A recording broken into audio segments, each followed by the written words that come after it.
Kerala High Court has issued notice to the makers of the Kerala Story 2, the Central Board of Film Certification and the Union Government over a petition challenging the film's certification. The plea has been filed by a Kannur native who has sought to quash the film's CBFC certificate and has also asked the court to direct modifications, including reconsideration of the film's title.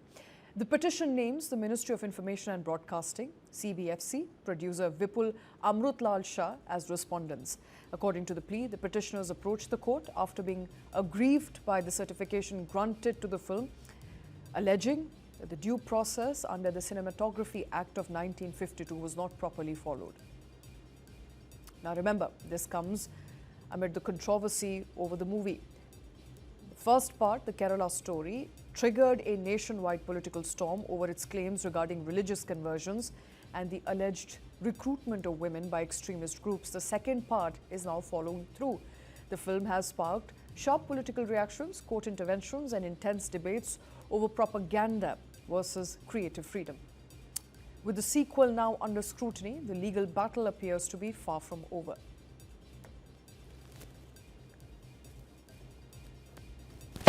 जो था Kerala story वो तो नफरत फैलाने वाला film ही है और उसमें कोई बुनियाद नहीं थे। कह रहे थे कि हजारों लोग कन्वर्ट हो गया, ये सही नहीं है। मेरे ख्याल में कुल मिला के कुछ सालों में करीब 30 केस ऐसे कुछ थे और जो कहानी वो बता रहा था वो सिर्फ कुछ लड़कियों के हुए थे। देखिए, हमारे देश तो बड़े देश हैं, अगर इधर उधर कुछ होते हैं उसका मतलब नहीं कि आप उसको बना के बहुत बड़ा कहानी बना के प्रोपेगेंडा कर दे। ये नफरत फैलानी बात कम छोड़ के श्री नारायण गुरु की किताब जो मैंने आज प्रकाशित किया, उपराष्ट्रपति आके ने कहा क्या कहा कि आप सब लोग सब साथ एक साथ जीना चाहिए और एक साथ जीना का मतलब है कि आप क्यों, जब ये जरूरी नहीं है इस किस्म की चीज बताने के लिए जो सही भी नहीं है और जो लोगों को सिर्फ उनके मन में नफरत पैदा करता है, ये क्यों करें। मेरे ख्याल में इस किस्म की चीजें नहीं होना चाहिए। सब लोग को एक साथ ले आने वाले, हमारे बचपन में क्या हम एंटरटेनमेंट टैक्स को क्या देते थे, entertainment tax waiver, Amar Akbar Antony, 3 बच्चे एक परिवार से जो 3 अलग अलग धर्म में उसको पालते हैं और अंत में एक साथ करके वो विलन को हराते हैं। इस किस्म की चीज जो हिंदू मुसलमान ईसाई सब एक साथ रहें, यही भारत की उद्देश्य होना चाहिए। मेरे ख्याल में इस किस्म के फिल्म को हम तारीफ देने के बावजूद हम ये के अलावा हम ये कर रहे हैं, इस किस्म के नफरत फैलाने वाले किसका गुण है इसमें, मुझे अच्छा नहीं। केरल 2 सच को दिखा रहा है और देश को सच दिखाने का अधिकार फिल्म मेकर को है, प्रोड्यूसर को है, और अगर ना देखे तो आज का युवा दिग्भ्रमित रह जाएगा। All right, joining me on the story is my colleague Vajiullah, who's tracking these details. All right, Vaji, let me begin by asking you, this entire debate is all about freedom of speech and expression versus social responsibility. The proponents of free speech are saying that a director, in this case, Shah, has the right to show what he believes to be the truth of Kerala. But on the other hand, the entire political spectrum, as well as the people of Kerala, are angry. They're saying it's a misrepresentation of Kerala, but more so, it's a propaganda. The numbers that the Kerala film and the Kerala Story is trying to project by the way of, systemic changes, conversions, are actually not true on ground.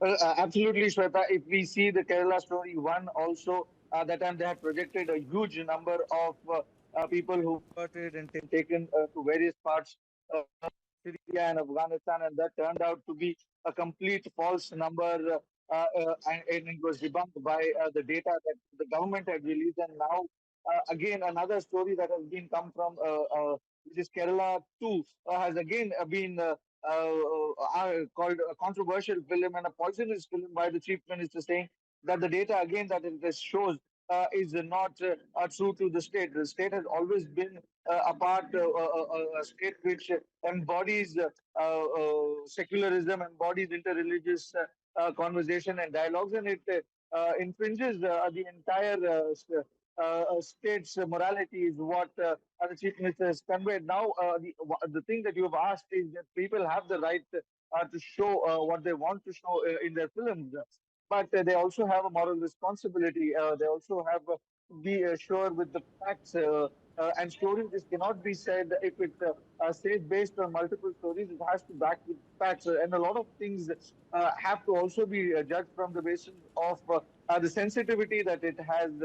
A lot of people from Kerala have objected to the fact that the last scene, which shows a woman being forced to eat the beef. I want to come to that. I'll come to that last scene because I think you know, as the name suggests, the story is getting increasingly more interesting. I mean, look at the trailer. The trailer is trying to imply what the Kerala story first was trying to imply, that in Kerala, women are being forcefully converted. They're being brainwashed.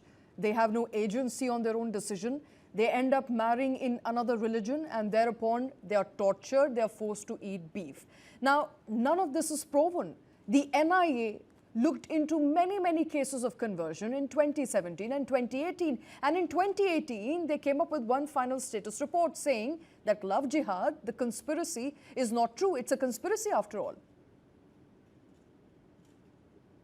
Absolutely, these are some of the other films that are politically motivated, have been pushed through an agenda, and that is something that time and again has been proven from films like this. Even the Kerala Story one did not find its resonance in the states that has been named in the entire story, though it was very popular in the northern parts of the country. But in Kerala itself, nobody bought the entire argument that it had showcased over there.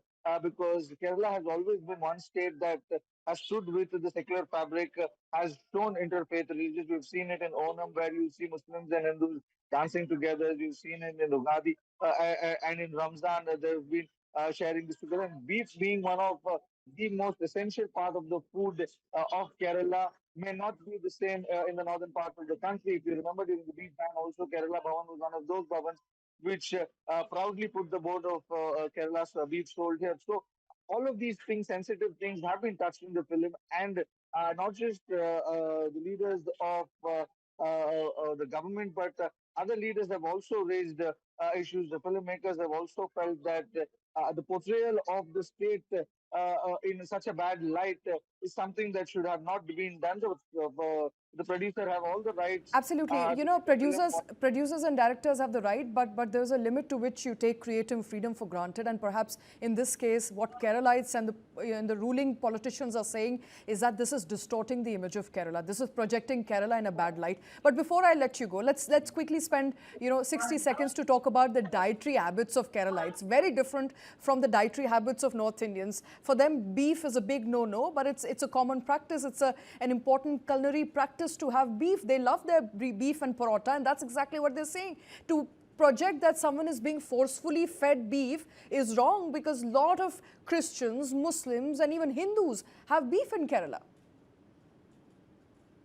Absolutely. Like I mentioned before, beef is one of the staple diet of Kerala. It is a part of the culinary.